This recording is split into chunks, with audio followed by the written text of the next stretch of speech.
त्यांनी कामठीबाबत आरोप केले होते. आता कामठीचे काँग्रेसचे उमेदवार सुरेश भोयर यांचंच मतदान 2 ठिकाणी नोंदणी झालेली आहे, ते व्हायरल झालेलं आहे. राहुल गांधी ज्यावेळेस हायड्रोजन बॉम्ब म्हणतात त्यावेळेस ती फुसकी त्या ठिकाणी लवंगी असते, हे आता सगळ्यांच्याच लक्षात आलंय.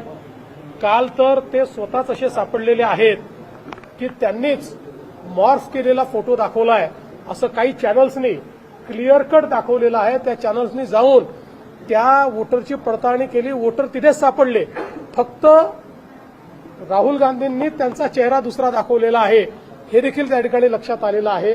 त्यामुळे अशा प्रकारे हे जे काही राहुल गांधींचं काम चाललेलं आहे, कुठेतरी हा अजेंडा, हा जो काही आमचे वेगवेगळ्या आमच्या देशामध्ये लोकशाही योग्य पद्धतीने नांदू नये असा विचार करणारे जे आंतरराष्ट्रीय फोर्सेस आहेत, या फोर्सेसची विचारसरणी आणि राहुल गांधी यांची विचारसरणी हे आता एकत्र पाहायला मिळते आहे.